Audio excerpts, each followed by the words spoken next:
Hi guys, it's Fernanda, and the video today is about how I got accepted to Yale's graduate school even when I don't have a perfect GPA.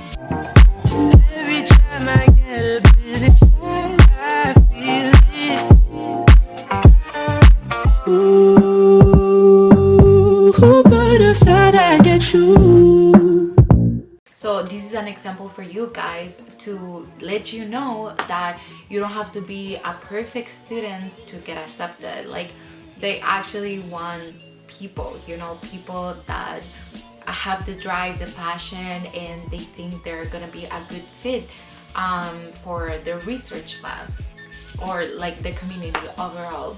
So I felt that the best way to explain my situation was to go over all the parts of the application and tell you know, how I did and like the things that I added and the parts that I think they were my strongest parts and the ones that were the weakest ones. So I have them right here. First, you have to fill out like the general information, which I don't think it has anything to do with your application. Then second thing is that you have to add your transcripts, so your grades.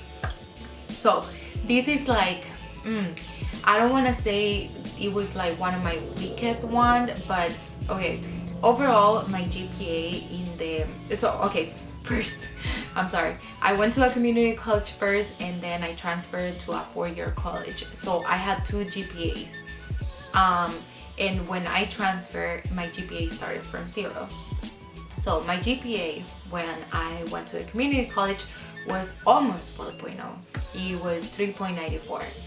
And then now in the four-year college, it's 3.4. So you see, it's not even like 3.5 and better. So, but I feel that even though my GPA wasn't the greatest, I also had like appealing things in my transcripts because I've been an honor student. I was an honor student in the two colleges and I've taken classes with honors, so they see that. I think that they saw that. And it's like, as an honor student, then you do extra work and they see that you really want to do extra work. A lot of my classes that I took with honors were in my major, like chemical engineering classes or chemistry or things like that. But I also wanted to prove that and not just to prove, like I really like other things as well, and I wanted to show that. And I was like, you know what, let me take anthropology with honors, and because I'm really interested in anthropology. So yeah, I took it with honors, and I took other classes, like a French class with honors, so they see that I'm not just like, I don't want to take only like math classes and chemistry classes or like chemical engineering classes with honors. You have to also show them that you don't want to be like a perfect square, like a perfect person. You want to show them that you're human, that you're flexible, that you have other interests. So it's like, I had a low GPA, not really low, but like, to apply to Yale. I had a low GPA, but I think that taking the classes with honors gave me strength. And another thing that I think it will be helpful is that if you are going to grad school, if you already know that you're going to grad school and you know like kind of like what do you want to do in grad school, then you should take classes that will prepare you better for that, because they will see that and they're like, okay, like this person knows about this and that's what we need in the lab. So this is a way you can make it look better. Then let's see, the next one is the recommendation letters. So I think that this was one of my strongest one, because I consider myself that I work hard, and besides that, I'm very extrovert and I love talking to people, and I'm very warm, and like, I don't know, I've been told that I can go from making a moment awkward to like make it like, I don't know, more fun or whatever. So I feel like this is very important when you go and do these internships or research experience or extracurricular activities, and you know that a certain person can give you a recommendation letter, then just do everything you can to make them like you, or like show them that you really want to do it, that you have a passion, that you're responsible and punctual and whatever. And I mean, for me, like, I really was being a nice person to them just because that's how I am. But I do think that you want to emphasize that because they can help you in the future. So for me, yeah, this was one of the strongest one because first, the three people that I chose. The first one was a professor at Princeton University. So when I was in the community college, I applied to an REU, which is a research experience for undergraduates, and I went to his lab. So I work over the summer there, and they chose me for this REU, and a lot of people apply, not many get selected. So first of all, he saw that. Then when I was in the lab, I was always trying my best, and I was super friendly with my mentor, my day-to-day mentor, and she's the one that gave him, because he was my PI, he wasn't there all the time with us, looking at my work. But my mentor, since she liked me, I guess, and since we were cool with each other, then she helped me giving her recommendation to him. So he will give that recommendation letter for me, because obviously his name is brings more weight to my application because he's a professor at another Ivy League, right? And maybe this professor knows this other professor, you never know. So my second recommendation letter was at the end of my sophomore year, I got pregnant, and that summer I was gonna go to the Czech Republic, and I went. But yeah, I was gonna go to the Czech Republic to do research at a university there, and I thought that I was not gonna be able to go, but then I spoke with the person that runs the program, and she was like, oh yeah, that's fine, you can go, you're gonna do computational work instead of going to the lab. So I went when I was 6 months pregnant, and I came back when I was to the US when I was 8 months pregnant. So I went with the belly, and he saw that.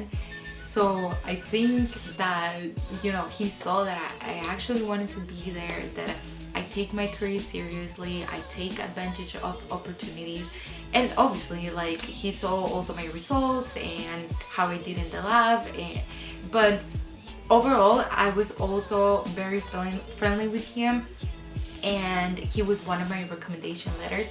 And the cool thing is that I didn't even know when I asked him for the recommendation letter that he came to the US and now he's a president of a university. That's a lot of weight, and I didn't even know. You never know. That's why you have to be nice to people. And then the last recommendation letter is my honors advisor, which is my academic advisor, which is my PI as well at the university I go to. And she has seen me since I started my sophomore year. After the community college, she's has seen how much I care. She's like, oh, she will always say you have a lot on your plate, I admire that about you, that you can handle it, that you're organized. So I asked for her recommendation letter because I knew that whatever she was gonna say about me was gonna be something positive, because she also saw me pregnant, always asked me about my baby now, and yeah, I keep going. So yeah, that's why I think that it was one of my strongest part of the application. Then this next one is the statement of purpose. So the statement of purpose is the essay that you have to make for graduate school, which is different than the one that you make for undergraduate, when you're applying, because undergraduate, it's like more about you, or depending the question that they ask you. But these, for graduate school, it's more of like, why, what do you want to do, like what do you want to research about, what are your goals, and how are you gonna use whatever the school has to offer, so you can achieve those goals. And also, yes, you can take the opportunity to talk a little bit about yourself, but you have to also like mainly explain what you have done, the experience that you gained, and all the extracurricular activities or whatever you did to prepare you to go to the school, and show them why do you think that you're gonna be a good fit for them. So I think that this was one of my strongest for me, because I always, like every time I'll hear about an opportunity, I'm like, I'm gonna do that, you know, like, oh, like there's like, I was not lazy at all. Like, if anything, I will put too many things on my plate and I will end up very stressed out. But I wanted to do everything, so I had a lot to write about. And yeah, I put like all my research experience and like competitions and whatever.